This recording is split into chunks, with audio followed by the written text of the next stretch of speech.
Howdy everyone, welcome back to Clusterbmilkshake. I am your host, along with the cutest support puppet on the planet, Mr. Chicken. Yes! Woo! Can't kill the boogeyman, man. Today we're going to talk about how a narcissist falls in love with you within the first month. I also want to tell you about something that I've found within my old videos that shined a light on how I was feeling within 30 days. Within 30 days of my last relationship, okay? It was mortifying. It was mortifying, not the falling in love part, but something else, I'll tell you. Anyway, so in the beginning of a relationship with a narcissistic person, you spend a very huge condensed amount of time getting to know each other. And this relationship time warp happens, right? You're spending a lot of time together. You're not giving each other enough breaks. And it's consume. There's the fantasy of you guys both putting your best foot forward. There's the sexual attraction and energy of the relationship. Because normal people who are healthy and secure, they're not going to want to be jumping in bed with you right away. Not in the lust way. You know, healthy relationships, they're like, guys are horny and so they want just to stick their ramalama ding dongs into anything. But, they're like, not going to hit it and quit it, okay, with a secure person. But they're going to hit it and get attached in a trauma-bonded web with a narcissistic person, okay? So when there is that fantasy attraction, when a narcissistic person is not the hardcore, grandiose one where they're just talking about themselves, but they're actually the type that is listening to you. This is you falling in love with yourself. This is, the parental figure giving you all the attention and love that you never got when you were a kid. Okay?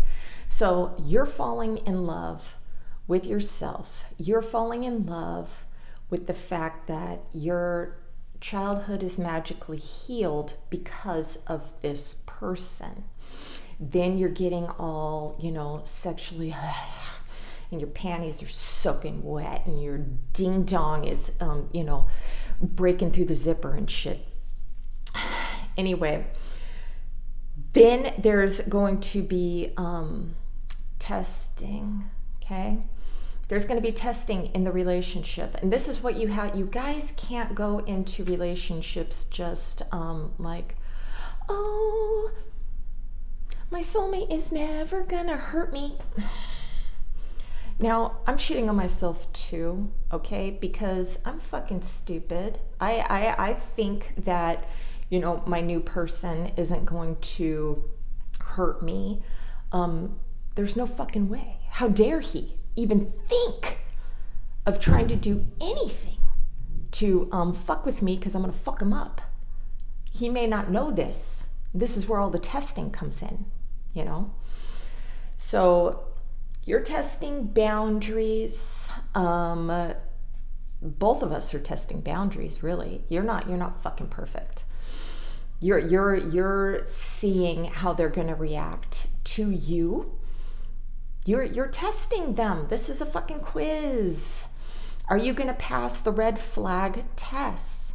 You think it's just for narcissists? No, you're doing it too. Are these green flags or are these red flags? Can I deal with this? You know, you're paying attention to these things too. But for me, it's I'm closed off. You know, you have hope, all this wonderful hope and everything, and I'm watching you, right?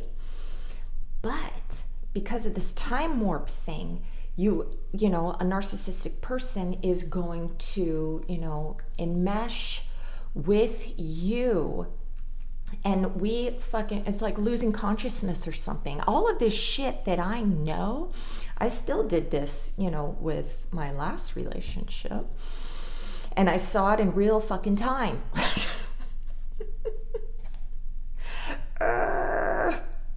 So, then you go through your first fight, and this usually happens within the first month.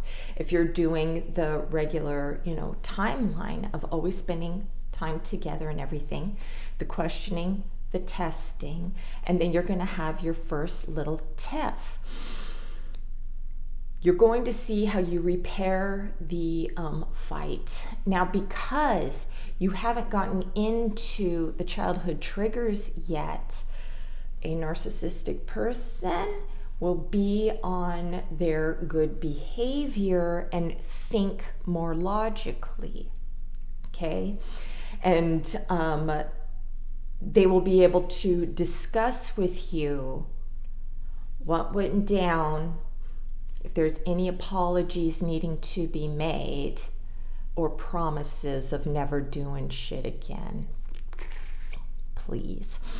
Never believe that shit from anyone. They have to prove it through their actions, not their words. Come on. Come on.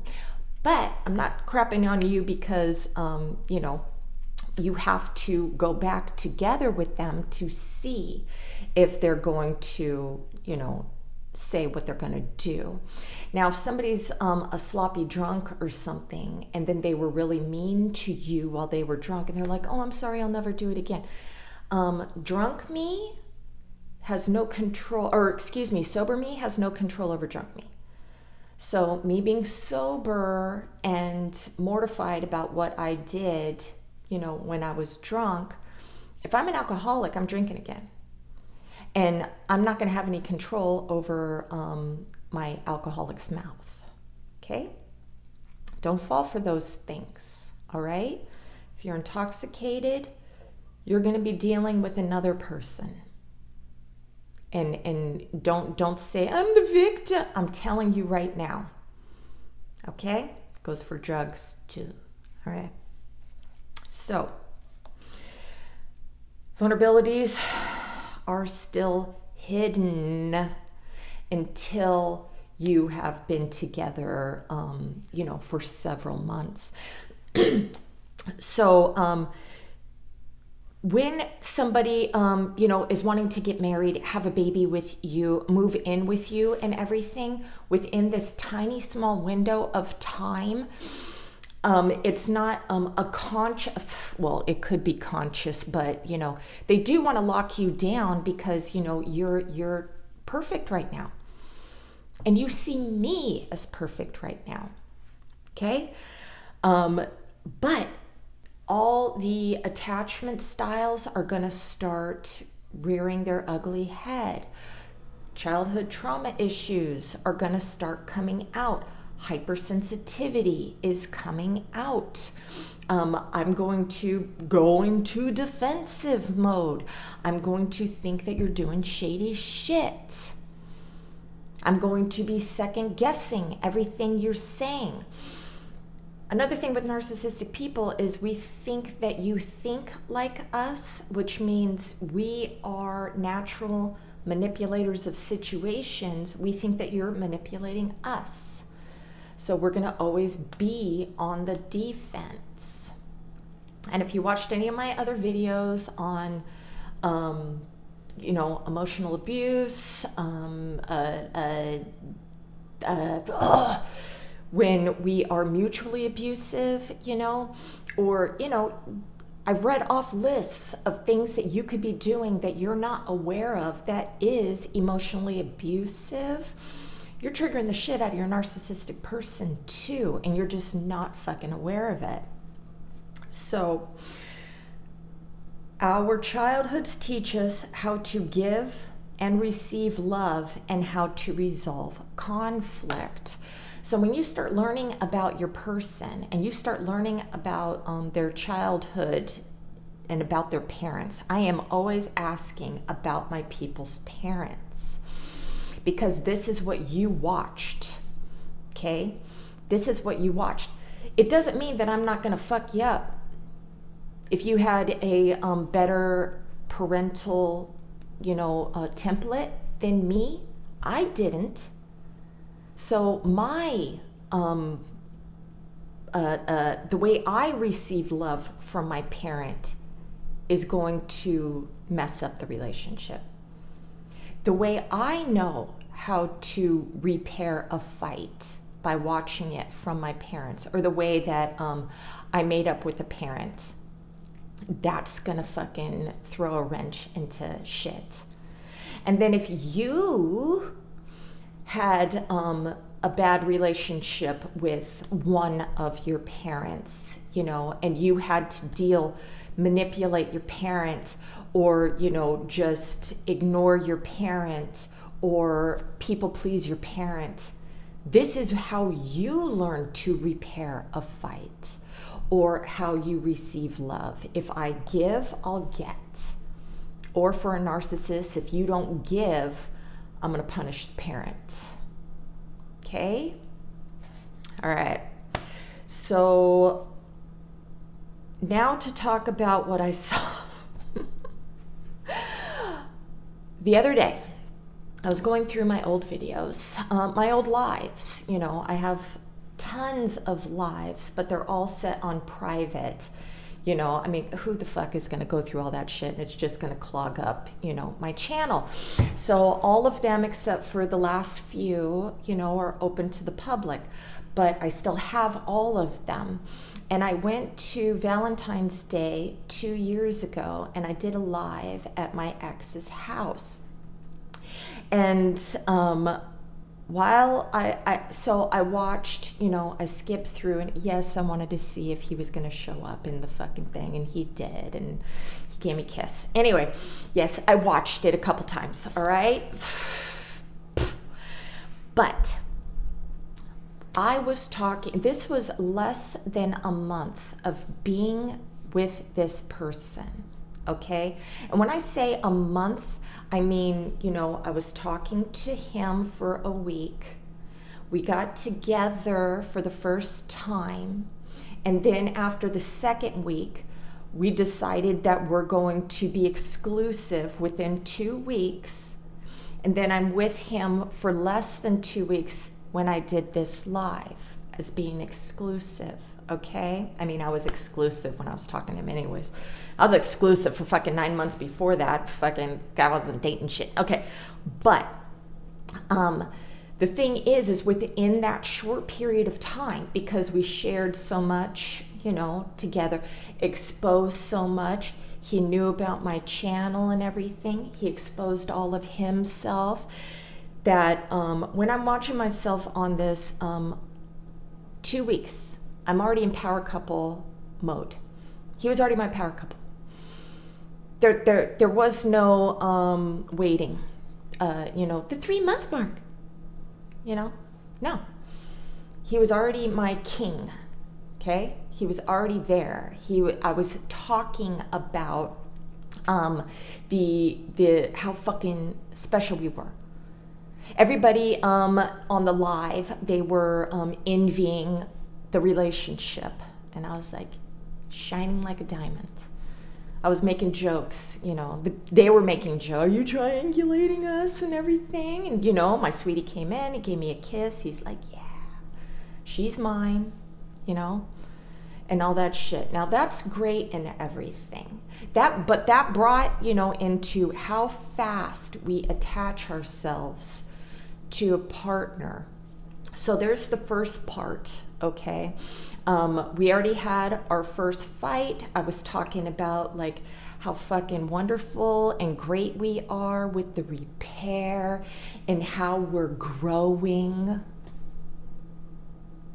2 weeks, how we're growing, okay?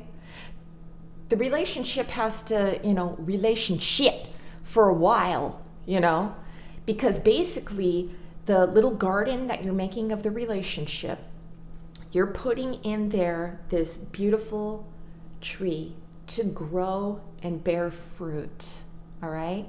To grow. And when you're in a relationship with a narcissistic person, and a narcissistic person is always going to rip the tree out of the ground, and it's going to fuck up the roots. It's going to tear the roots. And then when we repair, we shove the tree back in the same fucking hole, okay, it's fine. Until we fight again, and then we're going to rip the tree out again. So we're never just let it sit, leaving it there, having the disagreement, repairing the disagreement, and then coming and watering the plant so it will grow, okay? And never fucking with the relationship. The relationship is always getting ripped out of the ground, And so nothing is, the soil's getting all dry and fucked up. You're not even watering it anymore because now you're paranoid that it's going to get ripped out of the ground. So what's the fucking point? And then there is no growth. Nothing is growing, Hope you like that analogy. So anyways, the mortifying part comes in when after, I'm saying all these wonderful things about my relationship and with my partner, I'm continuing on with the live, and you're talking to me about your partners, and I'm giving you examples of, my past and everything. And I'm talking about my old relationships to give you an example of, how I was feeling, why things went bad, and all this shit. And I was just fucking horrified at the things that were coming out of my mouth. Because even though I have a disconnect from my past, me talking about this shit would make my new perfect power coupled partner not feel fucking good. He would feel like this mind fuck. Now I, get it. It's like, I always would say, it's like, I'm talking about these things, and I've had, rapport back from you saying, you give examples, you make me understand, a lot better, especially when a narcissist is telling you about their feelings about what happened, even though I don't feel them anymore, because victim channels, they don't have feelings, they don't have emotion. Yes, we do. They're not all good, okay? They're not all happy, shiny, okay? But there are feelings. And when somebody is talking shit, you're not indifferent. So when you're indifferent, that means you don't give a shit no more. Now, people in the past, my relationships, if they've triggered my childhood trauma in some way, which they have, if they betrayed me in some way, and I'm still holding on to anger or resentments, towards these people, I can totally understand why somebody would think that I still have an attachment to these people. And if you're paranoid and your brain goes a lot deeper, you're going to think that I want this person to repair my hurt. That is not true. I don't want nothing to do with these people, okay? And they're dead to me, man. They're in the relationship graveyard.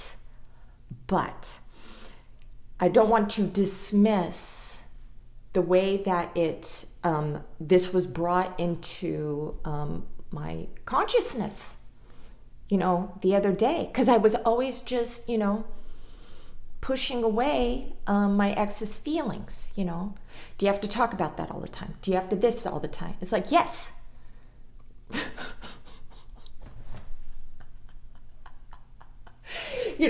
So, and that when you're talking to a narcissistic person, and they're just, pushing he's pushed my fucking feelings aside for other things too, but we're talking about me right now. I'm taking responsibility.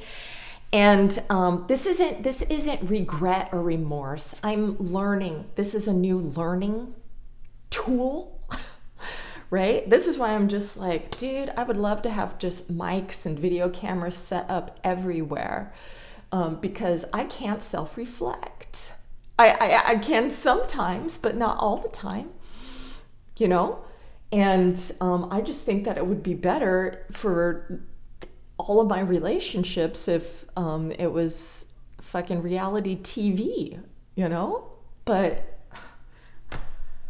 whatever. I'm sure the relationship would be great if I didn't even have this fucking channel,